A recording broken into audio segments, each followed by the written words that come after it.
Hello friends, దేవుని కృప వల్ల అయ్యగారు అమ్మగారు మీ అందరికీ దేవుని యొక్క విలువైన ప్రసంగములు స్వయంగా రాసినవి మీకు అందచేయాలని కోరుకుంటున్నాం. మా పుస్తకంలో సిలువ ధ్యాన ప్రసంగములు 83 ప్రసంగములు, క్రిస్మస్ ప్రసంగములు 50 ప్రసంగములు, బైబిల్లోని స్త్రీల ప్రసంగములు 72 ప్రసంగములు, మోషే సుఖోపవాస ప్రసంగములు 63 ప్రసంగములు. ఈ పుస్తకములు అయ్యగారు అమ్మగారు స్వయంగా రాసినవి మీ అందరికీ అందాలని కోరుకుంటున్నాము. మా పుస్తకములు కావాల్సిన వారు కాంటాక్ట్ అవ్వాల్సిన numbers: Bapatla reverend doctor P Jayapal గారు, ఫోన్ నెంబర్ 9866412025.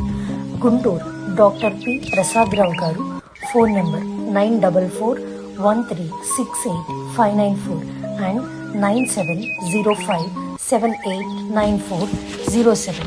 మా పుస్తకంలో మీరు తీసుకొని చదివి ఆదరణ పొంది దేవుని మహిమపరచాలని కోరుకుంటున్నాము. Don't forget to like the video. Thank you. ప్రార్థన చేసుకున్నాం. అందరూ కూడా ఏకీభవించండి. ప్రభావం లేదు, వాక్యం విని భద్రపరుచుకునే మనసుకి బుద్ధి నాకు దయచేయాలి అని ప్రార్థన చేస్తాం. ప్రేమ గల మాట్లాడి నువ్వు ప్రేమించిన నీ పిల్లలైన వారు నీ పాదస్థులను తీసుకుని వచ్చినందుకు వందనములు స్తుతిస్తున్నాను. ఇదిగో ఇప్పుడు నీ మాటలు వినవచ్చున్నాము తండ్రి. ఎన్నో విషయాలు, మంచి విషయాలు మమ్మల్ని చక్కదిద్దాలని, మమ్మల్ని మంచి బిడ్డలుగా చేయాలని, నీ బిడ్డలుగా చేయాలని, నరకానికి పోకుండా పరలోకంలో యుగం ఉండి ఉండాలని ఎన్నో విషయాలు చెప్తున్నాను. మేము వాటిని విని భద్రపరుచుకునే దయచేయమని యేసు నామమున వేడుకొని ప్రార్థిస్తున్నాము తండ్రి. కూర్చుంటాం. ప్రభువగు యేసు నిలచెను ప్రేమతో రండి. ప్రభువగు యేసు నిలచెను ప్రేమతో రండి.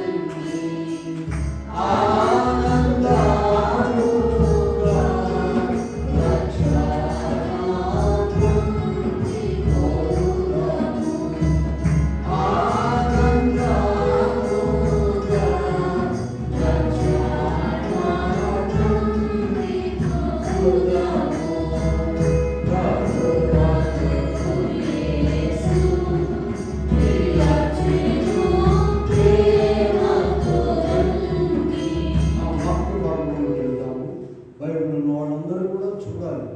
యవనస్తులు, పెద్దలు ఎవరైనా సరే ప్రభు మనకి ఇచ్చిన అవకాశం బట్టి జీవముగల దేవుని మాటలు ఎక్కడే చెప్తున్నారో చూసుకోవాలి. అజాగ్రత్తగా ఉండకూడదు. హోషేయ గ్రంథంలో మనం ఆరాధనలో చదివిన భాగము 10వ అధ్యాయంలో 1-2 వచనాలు చదువుకుంటాం. ఇశ్రాయేలు విస్తారముగా వ్యాపించిన ద్రాక్ష చెట్టుతో సమానం. వాటి ఫలము వారు ఫలము ఫలించి, ఫలము ఫలించిన కొలది వారు బలిపీఠములను మరి విశేషముగా చేయించుకొచ్చి, తమ భూమి ఫలవంతమైన కొలది వారు తమ దేవతా స్తంభములను మరి చూద్దాం. వారి మనసు కపటమైనది కనుక వారు త్వరలోనే తమ అపరాధములకు శిక్షను యెహోవా వారి బలిపీఠములను తుత్తునీరుగా చేయును. వారు ప్రతిష్ఠించిన దేవతా స్తంభములను పాడు చేయరు. ప్రియమైన దేవుని బిడ్డలారా, ప్రభు నామమున కృపాసమాధానం దేవుడు మీకు ఎల్లరికీ అనుగ్రహించును. దేవుడు తన ప్రజలని పేరు పెట్టుకుని కొంతమంది ఏర్పరచుకున్నారు. సర్వమానవుడైన ప్రజలే అయితే నిదానంగా వస్తూ ఉన్నారు. ఇక్కడ మనం చూసినట్లయితే ఇశ్రాయేలీయులు అంటే ఎవరు? మనమే. వీరు విస్తారముగా వ్యాపించిన ద్రాక్ష చెట్టుతో సమానము. ఆయన దీవెన పొంది బాగా వ్యాప్తి చెందుతూ ఉన్నారు. వ్యాప్తి చెందే కొలది ఆయనకు ఆయాసకరమైన పనులు, లోకములో ఉన్న మనుషులు చేసే పనులు, దుర్మార్గత అంతా కూడా చేస్తున్నారు కనుక వారి మీకు శిక్ష వస్తుంది అని ప్రభు చెప్తున్నారు. అనేక విషయాలు చెప్తూ ఉన్నారు. మరి మనము ఈ లోకములు, పాపలోకములు, మంటి శరీరంతో ఉన్నాం కనుక ప్రభువు దృష్టిలో ఉంచుకొని ప్రభు మార్గంలో వారు చీకట్లో ఉన్నారు, మన వెలుగులో ఉన్నారు. మనం వెలుగులో నుంచి చీకట్లోకి వెళ్ళకూడదు. చూడండి, యోహాను సువార్త 17వ అధ్యాయంలో యేసు ప్రభు చేసిన ప్రార్థన ఉందట. ఆయన చక్కని ప్రార్థన, అధ్యాయం అంతా ఆయన ప్రార్థన. 14 నుండి చూసినట్లయితే మన కొరకు ఆయన ప్రార్థన చేశాడు. వారికి నీ వాక్యం ఇచ్చి ఉన్నావు. నేను లోక సంబంధిని కానట్టు వారు లోక సంబంధులు కాదు. లోక సంబంధులు కాదు. లోకము వారిని ద్వేషించు. నీవు లోకములో నుండి వారిని తీసుకొని పోమని నేను ప్రార్థించలేదు, కానీ దుష్టుని నుండి వారిని కాపాడమని ప్రార్థించుచున్నాను. నేను లోక సంబంధిని కానట్టు వారు లోక సంబంధులు కాదు. 2 సార్లు రాశారు ఇక్కడ చూడండి. 14వ వచనం నుండి 16వ వచనం వరకు యోహాను సువార్త 17వ అధ్యాయంలో చూస్తూ 2 సార్లు ఏముంది? నేను లోక సంబంధిని కానట్టు వారు లోక సంబంధులు కాదు. తేడా ఉండాలి. లోక సంబంధులకు నీకు తేడా ఉండాలి. అక్రమము, పాపము, అబద్ధము, దుర్మార్గత, దొంగతనము, వ్యభిచారము, వీటన్నిటికీ దూరంగా ఉండాలి. ఉంటున్నారా? అందరూ ఉంటున్నారు. ఎవరు ఉండని వారికి ఉండని వారు ఉన్నట్టుగానే కనబడుతుంది. అలాంటి వారు దేవుని ప్రజలు కాదు. కనుక ఇక్కడ మనం చూసినట్లయితే మరి కీర్తన గ్రంథం 1వ అధ్యాయంలో మనం తెలుసుకో, బైబిల్ తీయకుండానే దుష్టుల ఆలోచన చొప్పున నడవక, నిలువక, కూర్చుంటకి ఏం చెప్పారు? నడవకూడదట, నిలవకూడదట, కూర్చో. అక్కడ ఇంగ్లీష్ బైబిల్ ఏముంటుందంటే అన్గాడ్లీ అని ఉంది. దుష్టులు అంటే ఏం చెప్పండి? దేవుడు లేని వారు. దేవుడు లేడు వారికి ఏదో ఒకటి పెట్టుకొని మాకు కూడా ఉన్నారు చూడండి. కనుక పిల్లల ఈ భక్తిహీనులు వీళ్ళు. కీర్తన గ్రంథం ఒకసారి 50వ అధ్యాయంలోకి వెళ్తాము. ప్రభు ఈ భక్తిహీనుల గురించి ఎంత సీరియస్గా మాట్లాడుతున్నారో 50వ అధ్యాయంలో 16 భక్తిహీనులతో దేవుడు ఇట్లు సెలవించుచున్నాడు. నా కట్టడలు వివరించుటకు నీకేమి పని? నా నిబంధన నీ నోట వచించే. అసలు చదవడానికి వీల్లేదు. నీకేం పని? ఎంత రోషముగా మాట్లాడుతున్నారో చూడండి. 18వ వచనం చూడండి. నీవు దొంగను చూచినప్పుడు వానితో ఏకీభవించు. దొంగను చూచి వారితో ఏకీభించదవు. వ్యభిచారంతో నీవు సాంగత్యం చేసావు. నీకు ఎవడు కనబడితే వాటితోనే తిరుగుతుంటావు, వాటితోనే ఫ్రెండ్లు. అలాంటప్పుడు దేవుడితో సంబంధం పెట్టుకోకూడదు. కనుక 2 కొరింథీ పత్రికలో 6వ అధ్యాయంలో 14 నుండి మనం 18 వరకు చూసినట్లయితే 2 కొరింథీ 6:14-15 నేను ఒక మాట చూపిస్తాను చూడండి. మీరు వారిలో నుండి బయలు వెళ్ళి ప్రత్యేకముగా ఉండు అనే మాట. మీరు వారిలో నుండి బయలు వెళ్ళి ప్రత్యేకముగా ఉండండి. ఆ ప్రత్యేకంగా ఉండడానికి దేవుడు మనల్ని ఏర్పరచుకున్నాడు. ప్రతి క్షణము చూడండి. ఏదేను వనంలో ఆదాము దగ్గర నిషేధించబడిన ఫలవృక్షం ఉన్నది, తెలుసు కదా అందరికీ. మన జీవితంలో కూడా ప్రతి అడుగులో ఇది మీరు వాక్ ఆఫ్ అవర్ లైఫ్, ప్రతి అడుగులో కూడా నిషేధించబడినటువంటి ఫలం ఉన్నది. దానిని అటు వెళ్తావా, నువ్వు ఇటు వెళ్తావా, అటు ఉంటావా, ఇటు ఉంటావా. కనుక ఈయన మనతో మాట్లాడేటువంటి లోకము తగలబడిపోయేటువంటి ఇల్లు తగలబడుతుంటే ఏం చేస్తారండి? ఎవడు ప్రాణానికి వాడు బయటకు పరిగెత్తుకుపోతాడు. లోపల ఏదో ఉన్నాయండి, కొత్త లోపల తెచ్చిపెట్టాము, వాటికి తెద్దామంటే ఈడే పోతాడు. పరిగెత్తుకుని వెళ్ళిపోవాలి. ఇలాగూ దేవుని వాక్యం ఇదిన మనకు 7 విషయాలు మాట్లాడుతున్నాం. పారిపోండి, పరిగెత్తండి అని 7 విషయాలు చెప్తున్నారు. మొదటి చూద్దాము. కపటపు నడత. యెషయా 53వ అధ్యాయంలో 9వ వచనంలో యేసు ప్రభువు గురించి మాట్లాడుతూ అతడు అన్యాయం ఏమీ చేయలేదు, అతని నోట ఏ కపటము లేదు.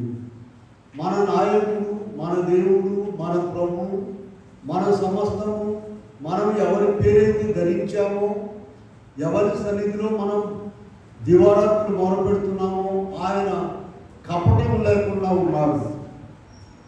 మనము కూడా అలా ఉండాలనే మొదటి పేతురు 2వ అధ్యాయంలో, మొదటి పేతురు పత్రిక 2వ అధ్యాయము 22వ వచనంలో కూడా ఇదే మాట చూస్తాం. ఆయన పాపము చేయలేదు, ఆ పాపం చేయలేదు, ఆయన నోట ఏ కపటమును లేదు.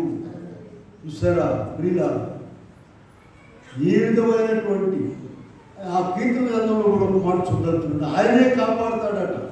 అలా ఎవరు ఉండాలనుకున్నారు? కీర్తన 31:20 చూడండి. కీర్తన 31:20 వారి కపటోపాయములు వారి కండకుండా అంటకుండా ఆయనే ఆ సన్నిధి చాటులో దాచి ఉంచుతాడట. కపటోపాయములు అంటకుండా ఎవరిని?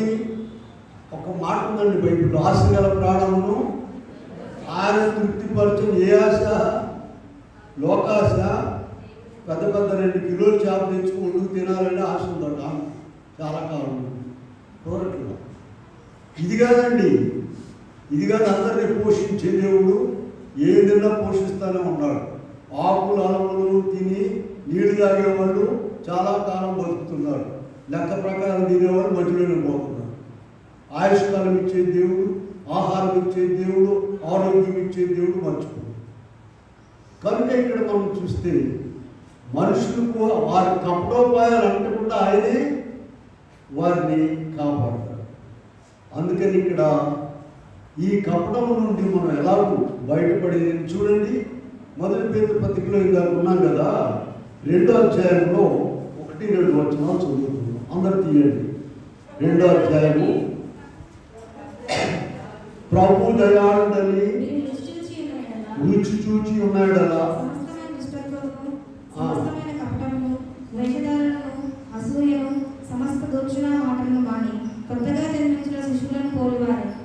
నిర్మలమైన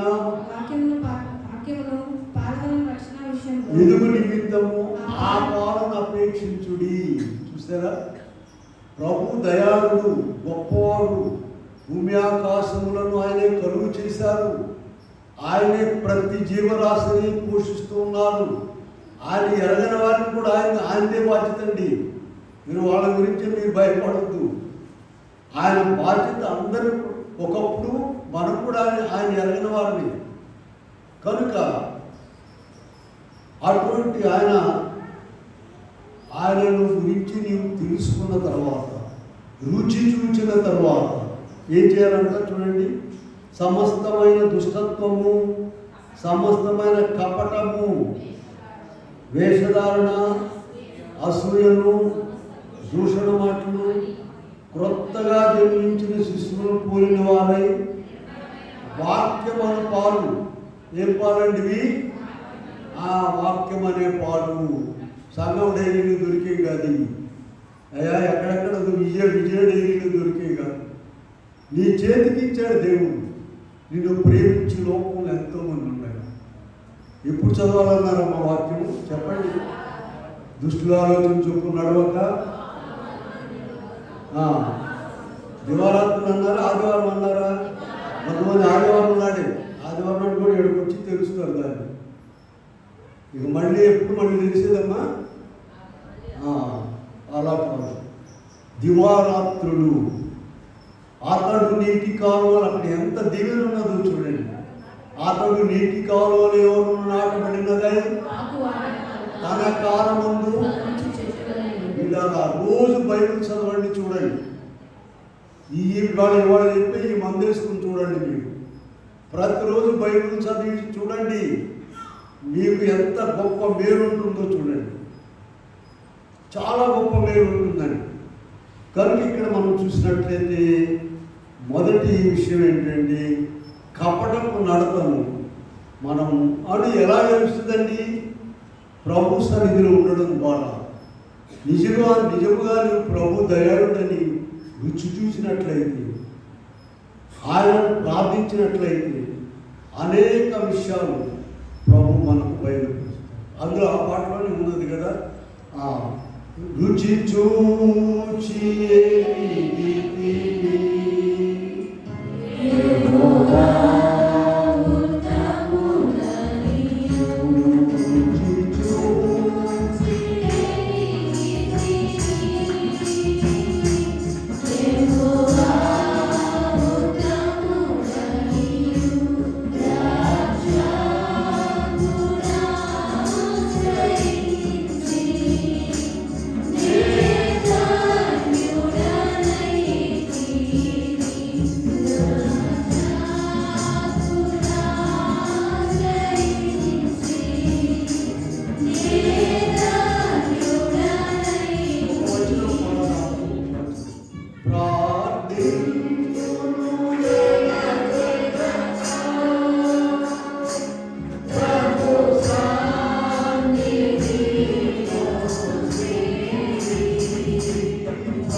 ఎడతెగక ప్రార్థన చేసినప్పుడు సంపూర్ణంగా పొందుతాం.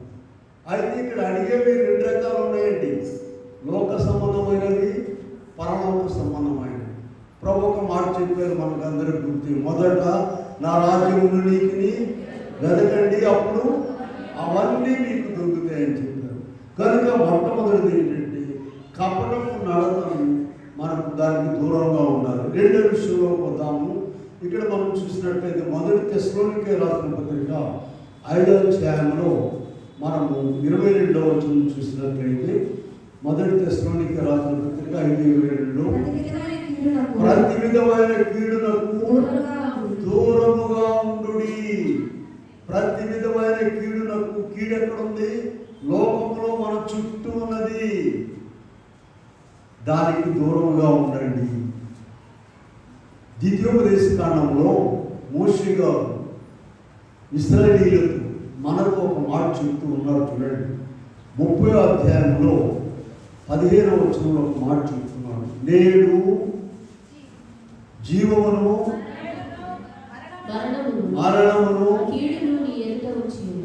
చూసారా, నేడు నేను జీవమును మేలును మీ ఎదుట ఉంచి ఉన్నాను. ఇదిగో మన ముందర ఉంచారు. జీవమున్నది, కీడున్నది, మేలున్నది. అయ్యా జాగ్రత్తగా ఉండండి. స్కూల్లో చేర్చాము, చదవాలి బాగా, తప్పకూడదు. మరి స్కూల్ ఎగ్గొట్టేవాళ్ళు, గాలికి తిరిగేవాడు అప్పుడు తిరగవద్దు.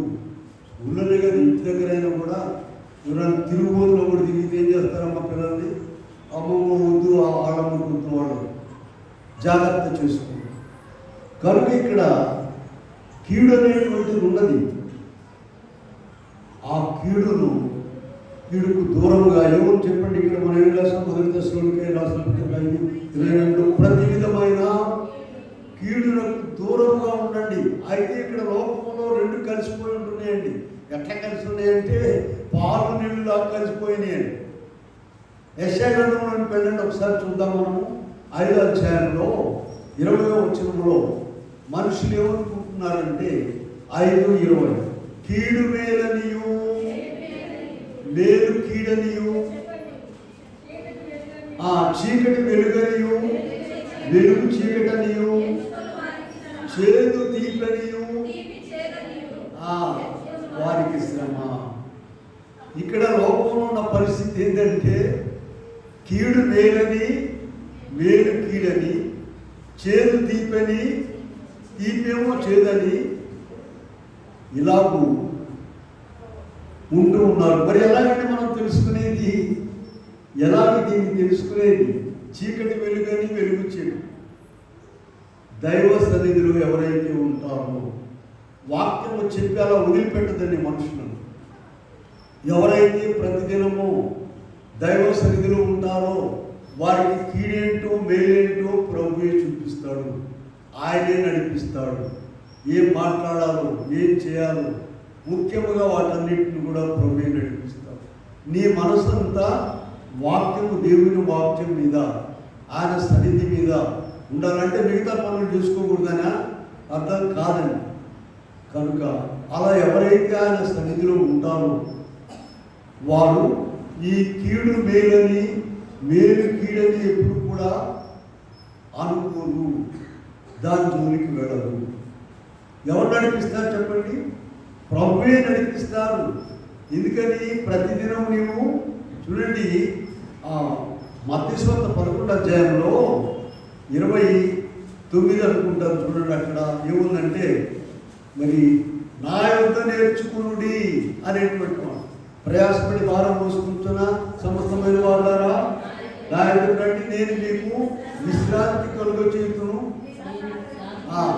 నా కాడి సులువు, మీ భారం అంతా కూడా తగ్గించుకొని నా యొద్ద నేర్చుకునుడి అని చెప్పారు. ఎక్కడ నేర్చుకోవాలండి? ప్రభు దగ్గర. కూర్చోవడమే. కొంతమంది ఏమంటారంటే మాకు ప్రార్థన పెద్దగా రాదండి. ఎందుకు? ప్రార్థన రానక్కర్లా, కూర్చుని ఆయన సన్నిధిలో కూర్చుంటే చాలు. ప్రభు అన్నీ కూడా మరి కొంతమంది ఎంతో ప్రయాసపడి వస్తున్నారు మందిరానికి, మంచిది. వాక్యం మొదలు పెట్టగానే నిద్ర మొదలు పెట్టుకుంటున్నారు. అంటే వాళ్ళకి వాక్యం అయ్యేసరికి నిద్ర సరిపోతుంది. వీళ్ళారా, మనం దేవుడి సన్నిధిలో ఉన్నప్పుడు మనం ఎంతో జాగ్రత్తగా ఉండాలి. కనుక ఇక్కడ మనం చూస్తే రెండవది ఏం చెప్పాము? ప్రతి విధమైన కీడులకు దూరంగా ఉండండి. మూడోది చూద్దాం, విగ్రహారాధనకు దూరముగా ఉండండి. 1 కొరింథీ పత్రిక 10వ అధ్యాయంలో 14వ వచనం చూద్దాం. వాక్యంలో ఉన్నదాన్ని మనం మాట్లాడుకుంటాం. సొంత కవిత్వాలు కాదు. కాబట్టి నా ప్రియులారా దూరముగా పారిపోవుడి. పారిపోండి, పరిగెత్తండి. కనుక ఎవరైతే అలా పారిపోతారో దేవుడు వారికి 115 అధ్యాయం ఒకసారి చూసుకోండి, చదవద్దు ఎవరు దాన్ని. 115 అధ్యాయంలో ప్రారంభం నుండి ఎలా ఉందో చూడండి. ఎవరంతా వాళ్ళు సైలెంట్గా చదువుకోండి. 8వ వచనం చదవండి పెద్దగా. 8వ వచనం, వాటిని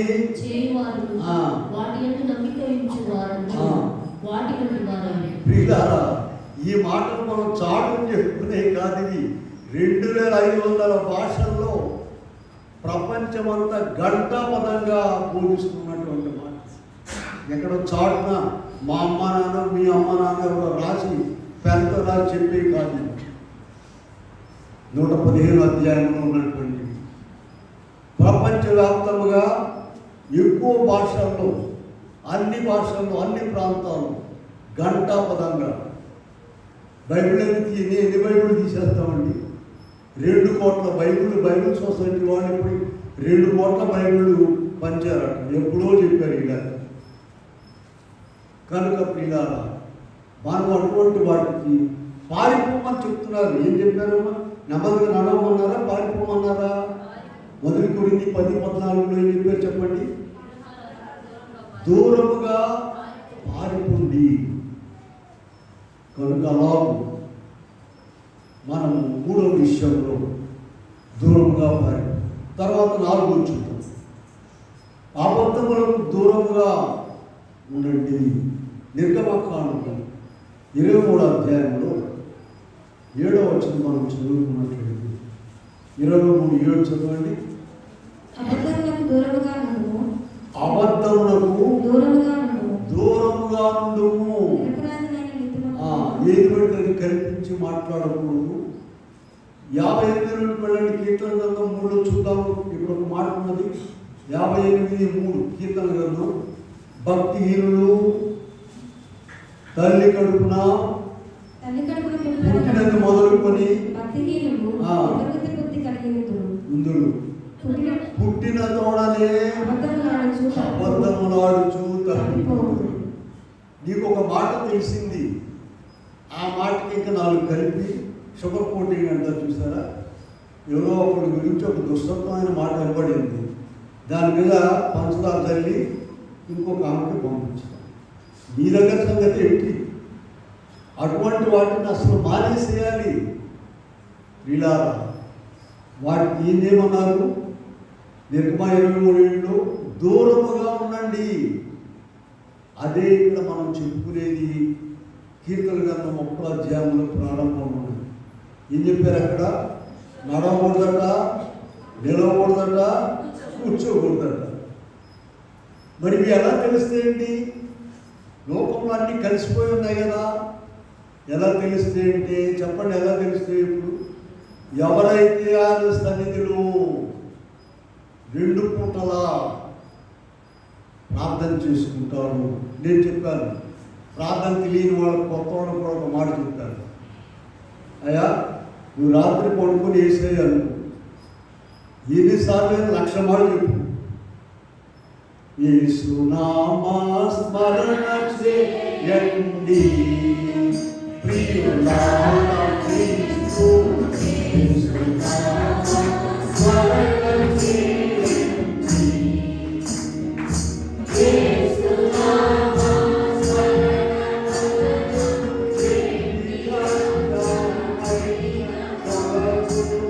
యేసునామా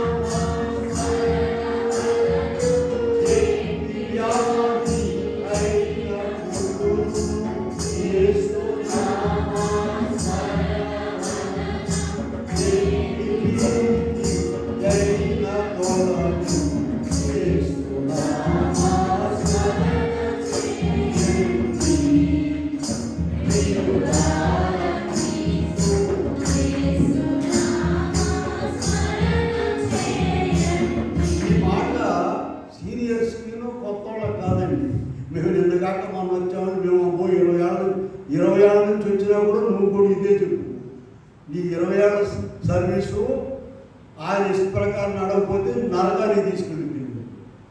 ఎవరైనా సరే రాత్రి కాలం ముందు నిద్ర రాకపోయినా పడుకునేటప్పుడు మేము ఏం చేస్తామంటే అండి, పడుకునేటప్పుడు దేవా తండ్రి నీకనే పాట పాడుకుంటాం.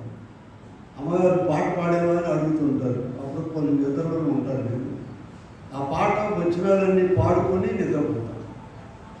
అపవిత్ర ఆత్మల దర్శన ఆపీయున్నాను, ఎప్పుడైనా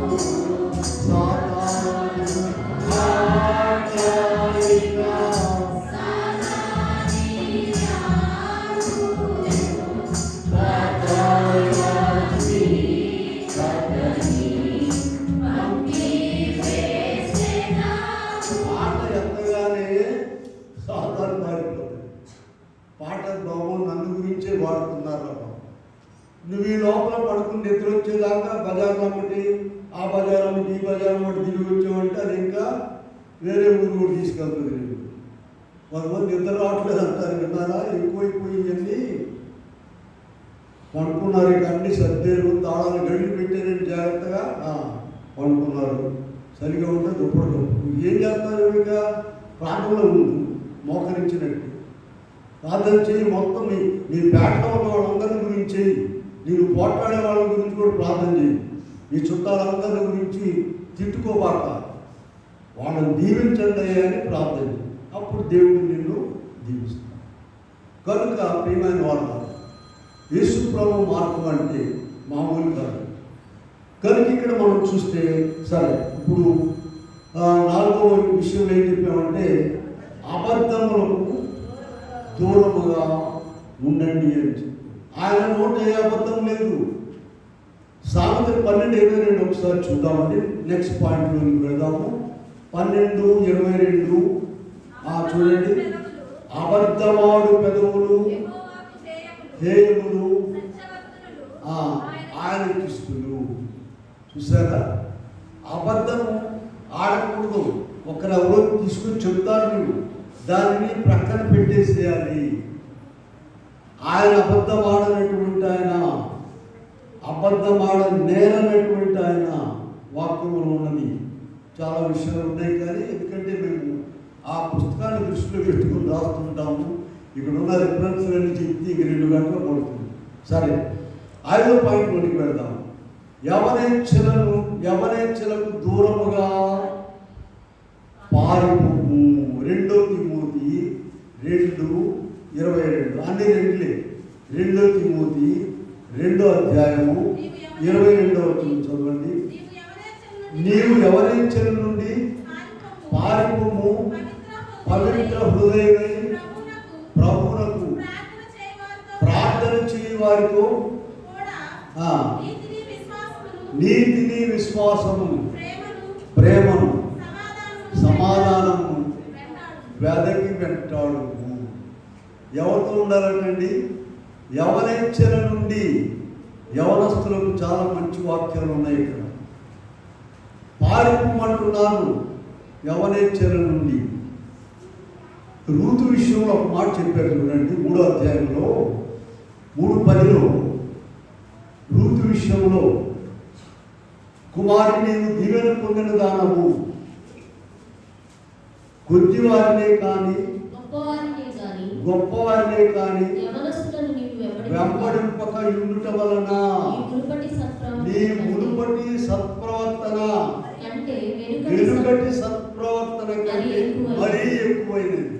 చూసారా, మునుపు సత్ప్రవర్తన కలిగినామే, అయ్యా నా బ్రతికెట్ అయిపోయింది, ఎవడో ఒకటి దొరుకుతాడే వాడు అమ్మ పోదాం అనుకుందా, వాడితో నివసించుదాం అనుకుందా? ఎంత కరెక్ట్గా ఉందో. ఆమె పేరు మీద పుస్తకం రాశారండి, రూతు గ్రంథం అని రాశారు. ఎంత కరెక్ట్గా ఉందో చూడండి. బోయసు ఆమెతో అంటున్నాడు, మునుపటి నీ సత్ప్రవర్తన కంటే వెనుకటి నీ సత్ప్రవర్తన మరీ ఎక్కువైంది. అది ఇక్కడ యవనేచ్ఛల నుండి పారిపోవడం. ప్రసంగి గ్రంథంలో యవనస్తులకు ఒక మంచి పాఠం చెప్పారు. అయ్యా ఊరికే తాడు పెట్టి కట్టేసినట్టు ఉండవాకండి, ఎంజాయ్ చేయండి అని చెప్పారు. 11:9 చూడండి.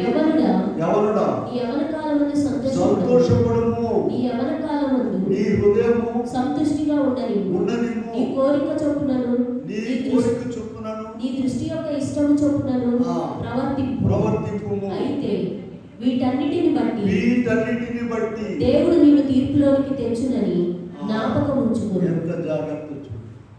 దీనిని బట్టి నీకు నీ జీవిత కాలంలో వృద్ధి ఉంటుంది, ఫలితం ఉంటుంది. అయితే ఒకటండి, ఒక రహస్యం వినండి. మనుషులు వాళ్ళ జ్ఞానాన్ని బట్టి, తెలివితేటలను బట్టి, వారి యొక్క డబ్బును బట్టి, వారి యొక్క పరిస్థితులను బట్టి మంచి ప్రార్థన చేసి తల్లిదండ్రులు ఉంటారో అలా చక్కగా ఉంటారు అనుకోబాకండి. ఎవరైతే ప్రభు సన్నిధిలో ఉంటారో, ఆయన సన్నిధిలో మొరపెట్టుకుంటారో, ఆయన వాక్యం చదువుకుంటారు, వారిని దేవుడే క్రమపరుస్తారు, ముందుకెళ్తారు. వీటన్నిటిలో కూడా మన శక్తి కాదండి. ఆయన నీవు 1 అడుగు వేస్తే ఆయన నిన్ను 4 అడుగులు నడిపిస్తారు. నువ్వు 1 అడుగు వెనక్కి వెళ్ళినా కూడా ఆయన నిన్ను ముందుకు నడిపిస్తారు. కనుకని ఇంకా ఎన్నో కథలు చూడండి, ఎన్నో చదువు. 119 అధ్యాయంలోకి వెళ్ళండి. అక్కడ ఓ చక్కని మాట మనం చూడగలం. 119 అధ్యాయంలో మనం చూసినట్లయితే, యవనస్తులు దేని చేత తమ నడతను నీ వాక్యమును బట్టి 9వ వచనం. 119 చాలా భారంగా ఉంటుంది. 9వ వచనం చూడండి. యవనస్తులు దేని చేత తమ నడత శుద్ధిపరచుకుందురు, నీ వాక్యమును బట్టి దానిని జాగ్రత్తగా చూసుకోవడం చేతనే కదా. చూస్తారా, యవనస్తులు జాగ్రత్తగా ఉంది. ప్రతిదినం కూడా ఎలా చదవాలండి వాక్యము? నేను ఒక మాట చెప్పానుగా మీకు, కడుపు నిండా చదవాలి. నీకండి కడుపు నిండా తినటం బాగుంది కానీ కడుపు నిండా చదవడం ఏంటి? కొంతమందికి బైబిల్ చదవగానే వాంతులు అవుతాయి తెలుసా మీకు? టాబ్లెట్లు తీసి పెట్టుకున్నామా వాంతి అయ్యేవాడు. పడదు, కొన్ని వస్తువులు పడవు కదండి. కొంతమంది కూరగాయలు పడవు, కొంతమంది మాంసం పడవు.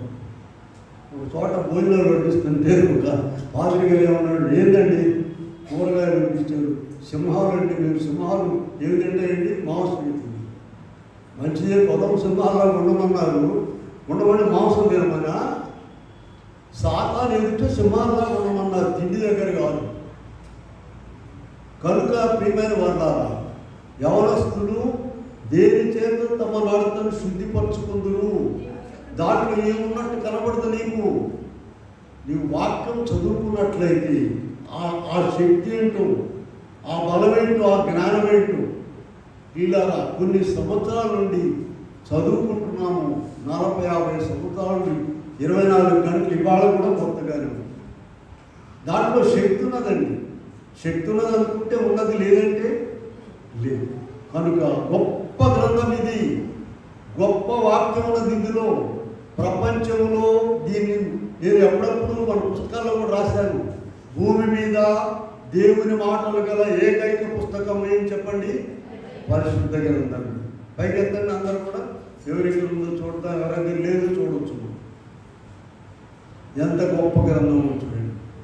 కనుక ఈ గ్రంథము మనము ఎప్పుడు చదవాలండి? కొద్ది కొద్దిగా అన్నం కూడా కొద్ది కొద్దిగా తింటున్నారా? లేదు, గ్రంథం బాగా చదువు. సరే, ఇక్కడ యవనస్తులు దేని చేత తమ ఇంకొక వాక్యం చూపించి ముగిస్తాను. 1 తిమోతి పత్రిక 4వ అధ్యాయంలో 11 నుండి తిమోతికి ఒక విషయం రాస్తున్నాడు పౌలు గారు. నీ యవనమును బట్టి ఎవరు నిన్ను తృణీకరించకుండా చూచుకోను. యెషయా గారు మంచి వాక్యం చెప్పారండి, చూద్దాం. యెషయా గారు 40-30 చూడండి. 40-30లో యవనస్తులందరూ తీయండి ఆ బైబిల్. 40వ అధ్యాయము 30వ వచనం చదవండి. బాలురు సొమ్మసిల్లుదురు, యవనస్తులు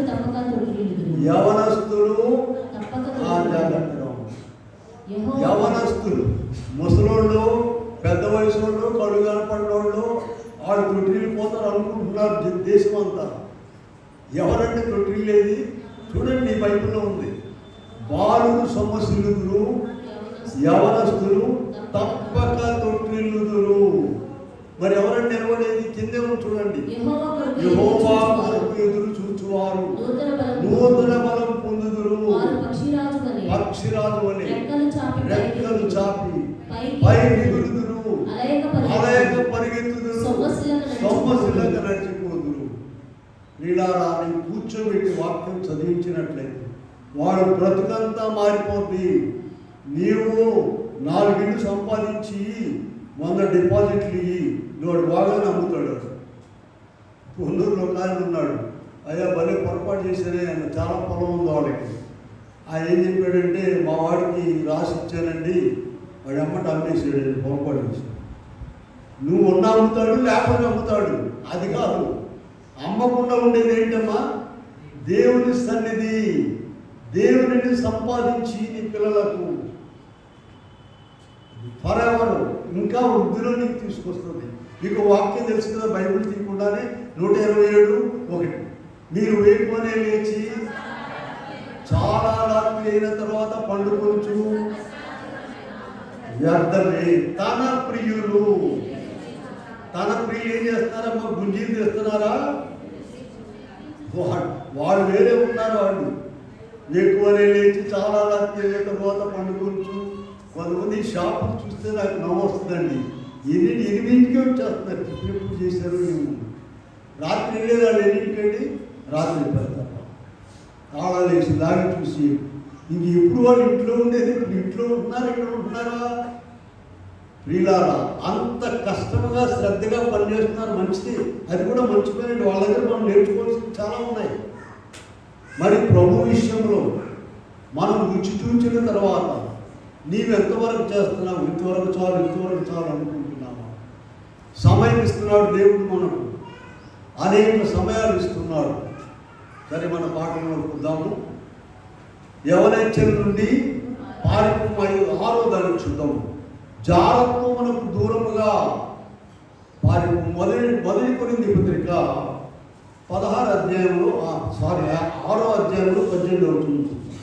మొదటి కొరింథీ 6:18 చూద్దాం. చూడండి.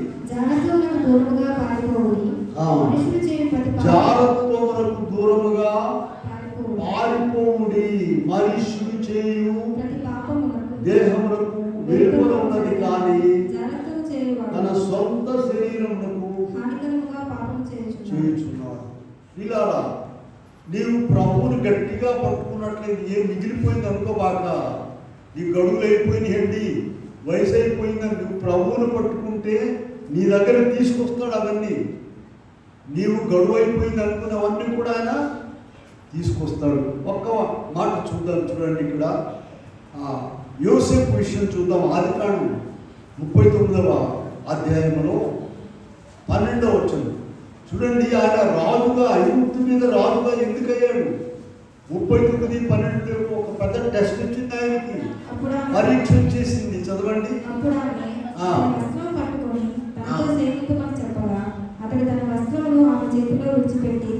పారిపోయాడు. ప్రియులారా, అక్కడ నుండి పారిపోయాడు. ఒక ఆఫీసరు భార్య, ఆఫీసర్ ఇంట్లో ఉంటున్నాడు. ఆ భాగం మీరు చదువుకుంది. కనుకనే ఐగుప్తు దేశం మొత్తంలో కూడా ఎవడు లేనట్టు ఈయన రాజుగా చేశాడు.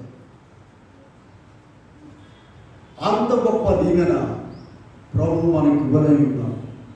ఆయన ఏమి ఏర్పాటు చేశారో తన ప్రజలకు మన హృదయం కూడా గోచరం కాదు, మన వల్ల కాదు. మన ఏదో కొద్ది కొద్దిగా ఆనందిస్తున్నాం. ఎందుకంటే మన భక్తి కూడా కొద్దిగానే ఉంటుంది.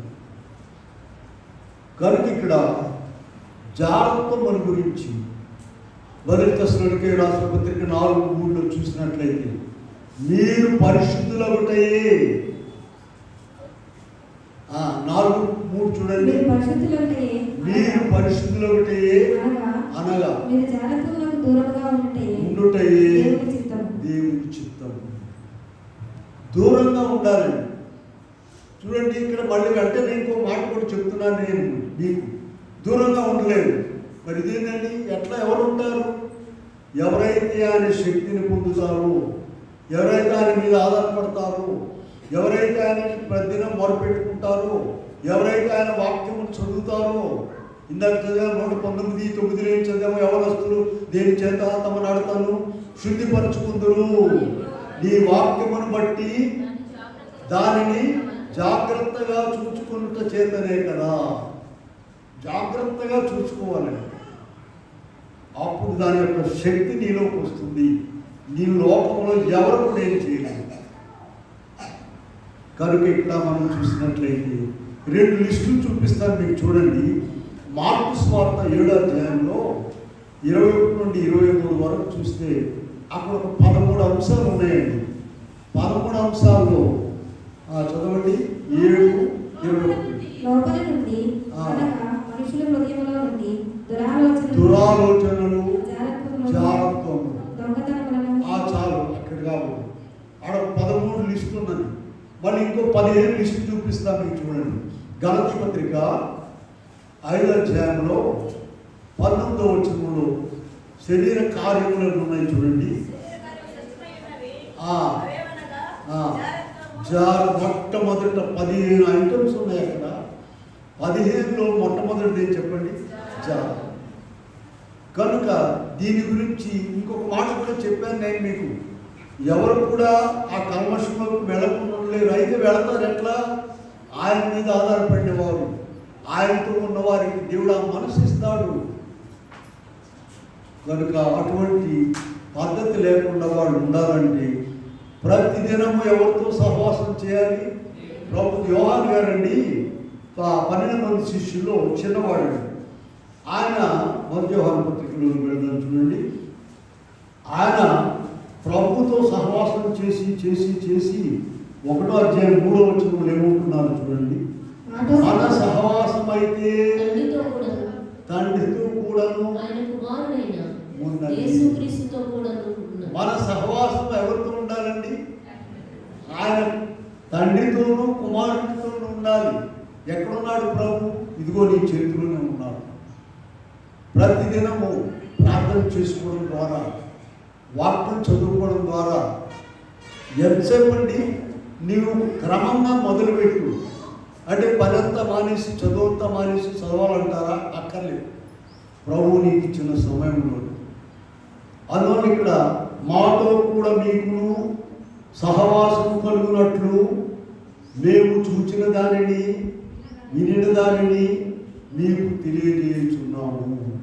మన సహవాసం అయితే ఎవరితో ఉండాలండి? తండ్రితో కూడా తండ్రితో కూడాను ఆయన కుమారుడైన యేసుక్రీస్తుతో కూడా అటువంటి సహవాసం కలిగి ఉండాలి. కనుక దీనికి దూరంగా ఉండాలి. చివరి విషయం చూద్దాం, 7వ విషయము. ఇక్కడ మనం చూస్తే భేదములు వివాదములకు దూరంగా ఉండాలి. మొదటి తిమోతి పత్రిక 6వ అధ్యాయంలో మొదటి తిమోతి 6:20 చూద్దామండి. నీకు అప్పగించబడిన దాన్ని ఓ తిమోతి, నీకు అప్పగింపబడిన దానిని కాపాడి అపవిత్రమైన వట్టి మాటలకు జ్ఞానమని అబద్ధముగా చెప్పబడిన విపరీత వాదములకు దూరముగా ఉండుము. చాలు వాదములు వివాదములు అనేకం కనబడుతుంది. ఒక్కొక్కరికి ఏ మాట అయినా చెప్పండి, దానికి విపరీత అర్థమే చెప్తుంటారు. మాకు ఒక లెక్చరర్ ఉన్నాడు, ఆయన మాకు అందరి పేరు తెలుసు. ఎక్కడికి వెళ్తే అక్కడ తగదు కొనుక్కొస్తాడు. సరే ఏం చేశాడండి, విజయవాడలో కవర్ పోస్టర్ శ్రీకృష్ణ ఉన్నాడు అన్న. ఆయన పేరుదేం చెప్పండి అమ్మా, ఎక్కడికి వెళితే అక్కడ. ఇక రావట్లేదు, ఎంతసేపు నా రావట్లేదు అసలు. ఏంద్రే ఇది రాలేదని వెళితేను ఈ పోస్టర్ పెద్ద పోస్ట్ ఆఫీస్ వాళ్ళు అందరూ కలిసి తందామని తలుపులు వెళ్తున్నారు. ఏంటి ఇంత బాధ ఎందుకు వచ్చింది అంటే అసలు విషయం ఏంటి తెలుసా? ఒక కవర్ ఒక కౌంటర్ ఇచ్చాడు. ఎంత అందించాలండి అని పెన్సిల్ తీశాడు. 30 రూపాయలు అందించండి స్టాంప్ తీసుకున్నాడు. 30 రూపాయలు ఆ పెన్సిల్తో వేసిన దాని మీద అంటించాడు. సరే వెళ్ళాడు. తప్పు పొరపాటు ఎవరైనా చేస్తారు కదా, ఇంకో కౌంటర్లు ఇస్తే ఇక్కడ వేస్తారు కదండి, లేదండి ఏదండి అంటే దాని మీద అంటించాను. దాని మీద ఎందుకు అంటించావు? మళ్ళీ దీనికి వెయ్యి చేయాలి కదా, తూకం వేయాలి కదా. మీరు అసలు పని చేయట్లేదు, దొంగలు మీరు జీతాలు అనవసరంగా ఎక్కడ దాకా వెళ్ళాడు చూడండి. చిన్న విషయాన్ని కొంతమంది చిన్న విషయాన్ని నేను ఎప్పుడు మా మాస్టర్ గారి సంగతి చెప్తున్నారు, మరొకసారి చెప్తాను. లోపంలో ఉంటుంది. హై స్కూల్లో మా మాస్టర్ గారు ఒక ఆయన ఉన్నాడండి. సరే ఆయన పేరు ఊరు వదిలేండి, ఆయన క్రైస్తవుడు కాదు. ఇప్పుడు ఈ పల్లెలో ఉన్న వాళ్ళని హాస్టల్లో తన్నాలని ఉంటుంది ఆయనకి. వాళ్ళని చూస్తేనే పోతాం, ఆయన వాళ్ళు చూస్తే మండిపోతుంటారు. ఇక 6వ క్లాసులు జరగానే వాటికి ఉండేమంటే అది నేర్పిస్తారు ముందు. వాటికి ఉండేమనగానే ఏం చెప్తారమ్మా, మా నేను వాడు ఆన్సర్ చెప్పగానే తొలుతాడు. ఆయన ఇది ఒకటి నేర్చుకొచ్చేవాడు. సరే సాయంత్రం ఇంకొకటి అంటాడు, వాటికి ఎందుకంటే తెలుసు వాటికి ఉండేమని చెప్పండి మీరు తనటాను. సరే సాయంత్రం ఇంకోటి అడుగుతాడు, వాటికి చూడండి. వాడు చెప్పడు. ఎందుకు చెప్పలేదు వాడు? పొద్దున ఆన్సర్ చెప్తే తన్నాడు కనుక వీడు చెప్పరే ఇది కూడా రాదంట. నువ్వు చెప్తే తంతంటవి, చెప్పకపోతే ఇది కూడా రాదు. అది వాళ్ళ లోపంలో ఉన్నది. ఆన్సర్ చెప్తేనేమో ఇది ఒకటి నేర్చుకొచ్చావా, చెప్పపోతేనేమో అరే ఎందుకు నువ్వు అసలు స్కూల్లో చేరింది ఎందుకురా, ఇది కూడా రాదా నీకు, పెట్టబోతుంది. కారణం లేదు అదే రాదు. ఇప్పుడు కర్మకారులు స్టూడెంట్సే కర్మ తీసుకున్నారండి పంతులు మేరకి ఈ రోజులు. అప్పుడు అలా ఉంది, లోకంలో అలా ఉంది. న్యాయము నీతి అనేటువంటివి లేవు. అయితే ప్రభువులో ఉన్నటువంటి మనం, ప్రభుత్వం ఉన్న మనం విభేదములు వాదములు వస్తూ ఉంటాయి. వాటన్నిటికీ దూరంగా ఉండాలి. దాన్ని ఇంకా చిలికి మాట్లాడి ఇదేంటి ఎట్లా జరిగింది ఏంది, అట్లా జరిగింది ఏంది, ఈయన ఎలా చేసాడేంటి, చర్చలో ఇలా ఉందని పెద్ద డిబేట్. అది మీటింగ్ పెట్టండి, ఎక్కడన్నా పెట్టి మాట్లాడదాం దాని గురించి. వీళ్ళారా ఇవి ఎప్పుడూ ఉంటూనే ఉంటాయి. వాటికి మనము దూరంగా ఉండాలి.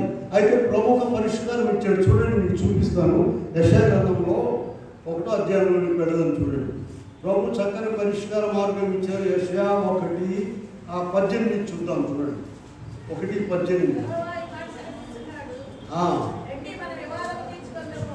రండి, చూసారా, రమ్మంటున్నారు ప్రభు. యెషయా గారు దేవుని ఆత్మ కలిగి 1వ అధ్యాయం 18 యెహోవా ఈ మాట సెలవిస్తున్నాడు, రండి మన వివాదం తీర్చుకుందాము. మీ పాపములు రక్తము వలె అవి హిమము వలె తెల్లబడును, కెంపు వలె ఎర్రనివైనను తెల్లను. మీరు సమ్మతించి మీరు మంచి పదార్థములను చేస్తారు. నీకు అనేక డౌట్లు ఉన్నాయి, అనేక అనుమానాలు ఉన్నాయి. అన్నింటినీ ఎక్కడ పెట్టాలి? ప్రభు సన్నిధిలో పెట్టు, ప్రభు సన్నిధిలో ప్రార్థించు. ఆయన నీకు చక్కని జవాబు ఇస్తాడు, పరిష్కార మార్గం ఇస్తాడు. అంతేగాని ఇంకొక చెత్త మనుషులతో దాన్ని పంచుకున్నావంటే, మాట్లాడేవంటే వాళ్ళు ఇంకేం చేస్తారు? ఇంకా గొప్ప కార్యం చేస్తారు, ఇంకా లోపం ఇంకా నెట్టేస్తారు నేను. అందుకని ఇక్కడ 7వ విషయంలో హెబ్రీ 12:1-2 మనం తెలుసు కదా. హెబ్రీ 11 అధ్యాయంలో పౌలు గారు గొప్ప లిస్టు రాశాడు. బైబిల్లో ఉన్న గొప్ప భక్తులందరినీ రాసి 12 అధ్యాయంలో 1-2 వచనాలు ఇంత గొప్ప సాక్షి సమూహం వాళ్ళని ఆవరించున్నందున ప్రతి భారమును సులువుగా చిక్కులు పెట్టు పాపమును, ఇదిగో ఈ సులువుగా చిక్కులు పెట్టే పాపాలు వస్తాయి. చిన్న ఒక మాటే ఆ ఒక్క మాటను పట్టుకొని ఎక్కడ పోతారమ్మా? నరకానికి పోతారు. సులువుగా చిక్కులు పెట్టి పాపమును విడిచిపెట్టి విశ్వాసంలో కర్తయు దానిని కొనసాగించువాడునైనా ఆ కల్వరి శిలువలో ప్రభువును చూడండి. ఒకసారి ఉమ్మి వేశారు, మేకులు కొట్టారు. నీవు దేవుడు అయితే దిగిరమ్మన్నాడు. గబక్కని దిగొచ్చి మళ్ళీ ఎక్కాడు. అప్పటికి నీ ఇష్టం ఏదైనా మాట్లాడు. ఆ వరుసలోనికి మనం రావాలని ప్రభు కోరుకుంటున్నాడు. కనుక ఈ సులువుగా చిక్కులు పెట్టే పాపాలు ప్రతి క్షణము ప్రతి మనిషిలో ఉంటున్నాయి. వాటికి దూరంగా ఉండాలి. ప్రభు చెప్పారు కదా ఒక మాట, అంతము వరకు సహించిన వాడెవడో. మరి చెప్పండి అందరూ, ఎక్కడ సహించేది? బజార్లో కాదు, భార్య భర్తను, భర్త బిడ్డలు, కుమారుడికి బిడ్డలు, తల్లిదండ్రులు బిడ్డలను ఎంతవరకు? అబ్బో సహించలేకపోతున్నామని అంటారు. సహించాలి. ఎంతవరకు సహించాలండి? అంతము వరకు సహించిన వాడే రక్షణ పొందుతాడు. కనుక ఈ వివాదములు వాటన్నిటిని కూడా తీసుకున్నాం. కనుక ప్రియమైన వాళ్ళ ఇందులో ప్రభు మనతో మాట్లాడుతున్న విషయం ఏంటంటే, అనేక రకాలైనటువంటి పద్ధతులు ఉన్నాయి. ప్రభు మనతో ఉన్నారు. ఒక ఖండత వాక్యం చెప్పాను, మీకు గుర్తుందా? సంఘానికి ఏం చెప్పండి? ఫిలిప్పీయులకు రాసిన పత్రిక 4వ అధ్యాయము 4 నుండి. అందరూ కూడా ఖండత పెట్టుకున్నామా? చాలా మందు లాంటిది అది. మీకు ఒక మంచి మందు ఇస్తున్నాము లోకాన్ని జయించడానికి.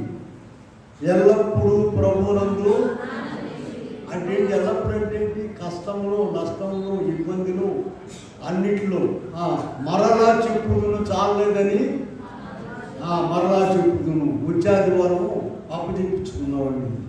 ఎవరెవరు అప్పు చెప్పలేరు వాళ్ళు అడుగుతారు. మందిరానికి రాకముందు అమ్మా అప్పు చెప్పు, అందరి చేత అప్పు చెప్పించుకుంటామని. ఏం జరిగిందంటే ఒకసారి జరిగిందండి, గుర్తుందో లేదు. అమ్మగారు వాళ్ళ అమ్మని అప్పు చెప్పమన్నాను. ఆమె పంతులమ్మ కదా, లేచి నిలబడయ్యా నేను చూసుకోలేదు, వచ్చేవారని చెప్తాను. చాలా సంతోషపడ్డాను. వాళ్ళ అమ్మగారిని వాళ్ళ అమ్మగారు నానేమన్నాడు, చెప్పు నువ్వు లేచి చెప్పు, నిన్నే చెప్పారు కదా పోయినాను చెప్పమంటున్నారు. గందరగోళ పడిపోయి నుంచుని అయ్యా నేను వచ్చేవారని చెప్తాను.